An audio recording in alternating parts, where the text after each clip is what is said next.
Mercedes make a campervan called the Marco Polo. This one isn't made by Mercedes and a lot of people say it's better. Let me show you why. We buy motorhomes from private sellers across the UK for a living, so we know exactly what to look out for. Hi, it's Keeley at We Buy Any Motorcaravan, and today we've got the Westfalia Jules Verne Avantgarde. This is built on the Mercedes Vito. So, as some of you will know, Westfalia built the Marco Polo for Mercedes for over 40 years, but this is Westfalia's own take on a compact Mercedes campervan. It's 4-berth, 4-belt, and by the end of the video, I'll be able to tell you whether I think it lives up to the price tag. As I said before, this Westfalia is built on the Mercedes Vito. So that comes in at around 5.14 metres in length and just under 2 metres high. Now what that height means, and it is important, is that most barriers, most multi-storey car parks, you are going to be able to get in this van, which is something that obviously sets a van aside this size compared to something a little bit bigger that you're not going to get in those car parks. Really nice on the outside. You've got your standard Westfalia decals. You've also got it in this really lovely slate grey. Something that you do get on the Avantgarde model, which this one is your chrome detailing, which you've got on your mirrors here, which I think just makes it look a little bit different than if it was all in the grey. You've got your really nice black and silver alloys here as well, which just set everything off together. So coming down the van, not an awful lot to discuss on the outside. This van didn't actually come with many additional extras, so as you can see, we haven't got the awning on here. What you have got is your sliding doors. Something that we'll talk about when we go inside is the fact that you've got both on the driver's and the passenger side. Coming round to the back, you've got your reversing camera here. You've also got reversing sensors. Coming round again, as you can see up top, we've got the 2-berth pop top. So that's where you get in 2 of your 4 berths. And that chrome detailing, again, carries on with your lining here and your door handles. Up front, this is the main bulk of what you're paying for. It is pure Mercedes. You've got the half leather, half Alcantara upholstery, which I think you'll agree looks amazing. It's what you get in sports cars. It really makes it feel like you're in a luxury vehicle, even though you are in a campervan. It's also got the 9-speed Mercedes automatic gearbox, which really does make this drive like a car. You've got your sat nav, you've got cab air conditioning. You've got lots of little bits and bobs in the front of the van, which are just going to make it a really comfortable drive. Really like the armrest. It's something that not all campervans have. And I think when you're driving this, it's just something that's going to make that journey a little bit more comfortable. I know a lot of people are put off by campervans because they feel like they're driving a van. So they think, well, I may as well go bigger because if I'm driving a van, I may as well drive a big van. This one is the one that is going to change your mind. When you drive it, it feels exactly like driving a car. And that is something, and that contributes to the price tag. So the drivers and passenger seats both are captain's chairs and they both swivel round to make part of the lounge area. Now, this is where Westfalia is different and it's one of their staples. If you watched the video a few weeks ago on the Kelsey, you will notice that throughout this video there are so many similarities. And it's because it works for them, it's something that's a little bit different, and that is having the L-shaped lounge. A lot of campervans, especially when you're looking at something with a similar design as this one, all they've got is the 2 forward-facing seats here. They haven't got this little extra bit, which I think does make a difference. It makes it really comfortable. You can easily fit 4 around the table when you spin this one round. But I just think if you're sitting in here in the day, there's just 2 of you, you're relaxing, you kind of wanting to lounge around, this is going to make all the difference.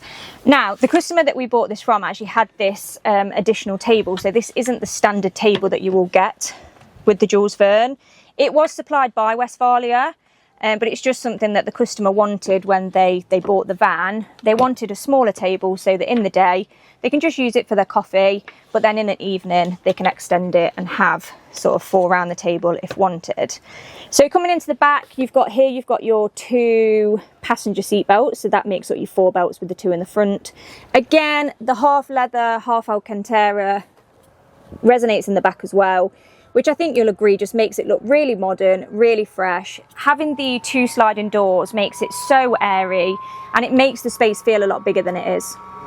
The kitchen runs alongside the driver's side of the Mercedes Vito. What you've got is you've got your 2-burner hob, you've got your sink, and in here you've got your 51-litre fridge, which is hidden away pretty standard size that you would expect in a camper van. You know, there's nothing out of the ordinary here. And like I said before, very, very similar layout to the Kelsey. It's just on a different base.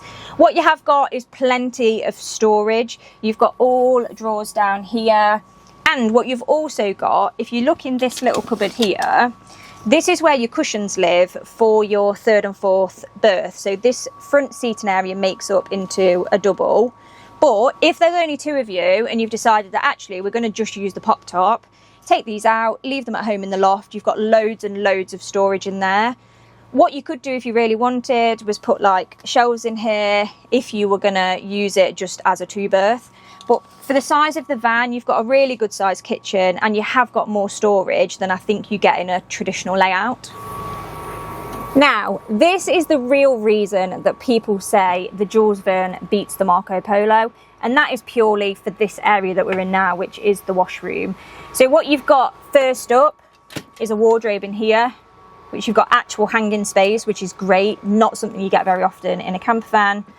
And then obviously what we've got the toilet and we've got a shower. So you've got under here, you've got your shower tray, and your shower nose just attaches to here and you can use that. Now, this might be, it's something that divides opinion. I think a shower is great to have, but I'm not sure that in reality it's usable. If you've got one of these, if you've got a Kelsey, let me know how it is using the shower.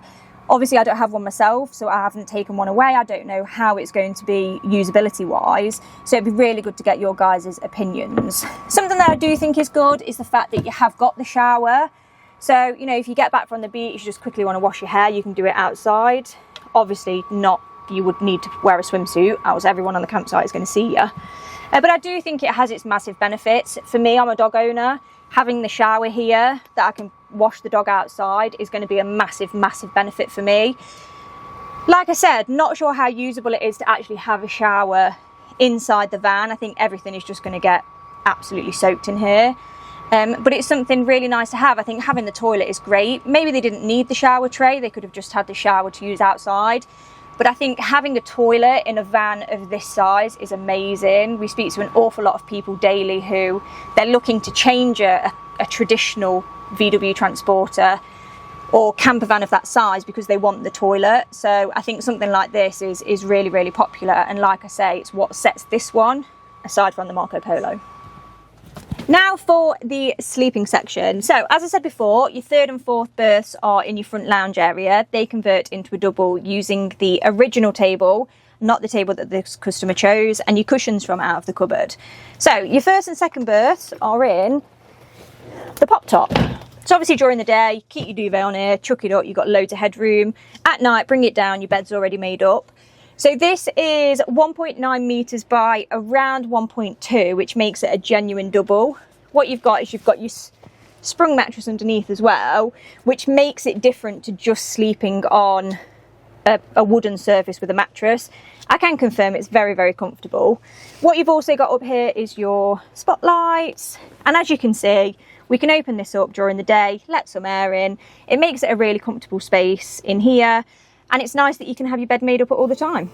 So who is the Westfalia Jules Verne for? I think first and foremost it is for a couple who want a van to use every day and also who want to go away at weekends or even do longer journeys. I think this could suit a family, but the children would have to be very small. You would probably have adults at the top, children in this bed here. So I think if you've got children who are bigger, getting into their teenage years, this isn't going to suit you. It's also for a couple who want the daily drive. You know, this could be driven daily. It's a city camper first and an adventure van second, so it can really be used for everyday life as well as camping. Now for the really honest bit, my verdict. Firstly, the pros. I think having the washroom is obviously a massive pro, and it's something that sets this van aside from its main competitor, which is the Marco Polo. I think having that bathroom, it really allows you to go on longer trips. You know, traveling across Europe, you'd be very comfortable in here. Driving for long periods of time with maybe not a rest stop, you know, you've got one in the back already, so that's a massive, massive pro. Second one, it being on the Mercedes, you know, you've got the 9-speed automatic, drives like a car, it's amazing to drive. You've got the half leather, half Alcantara. It just feels like premium quality in here, which I think is another massive bonus. And the third pro that you've got is the size. Like I said at the start, it being under 2 meters high, you're gonna fit in most places. You're gonna fit in car parks, under barriers, multi-stories. So I think the size of it is something that this van has really got on its side. So, 2 cons of the Westfalia that we're looking at today. First one is the fact that it is a rear wheel drive, which means absolutely amazing to drive, lovely as a vehicle. But on a campsite, if it's been very wet, you know, especially if you're touring in the UK, I mean, this year we've been very lucky with the weather, with how dry it's been, but sort of normally if it's been wet, you're on a muddy campsite, rear wheel drive might mean that you get stuck on your pitch. So that's a definite con. The other one that I can see with this is it is labelled as a 4-berth, and I know a lot of campers are put down as a 4-berth, and I think for sleeping, like I said before, you know, 2 adults, 2 kids, you're going to be fine.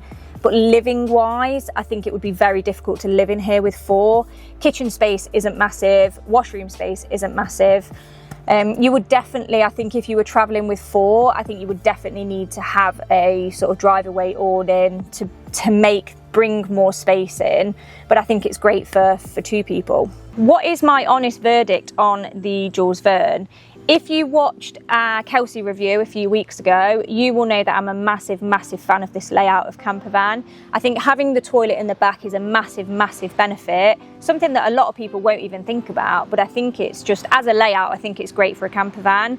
And to be honest, you know, it's exactly the same as the Kelsey. If you took the Mercedes badge off this and put a Ford on it, you've got exactly the same van. It's the same colouring, it's the same design, and it definitely works for Westfalia. You know, it's one of their biggest sellers that they have. So yeah, I think I'm a big fan. Let me know what you think. Have you got one? Do you use it? Would you find it usable? How big do you think the washroom would be for you guys? And also, do you think 4 people could live in it realistically? Let me know in the comments. If you're looking to sell your motorhome or campervan, we buy from private sellers across the UK. We provide a free valuation, free collection and instant payment. Click the link in the bio.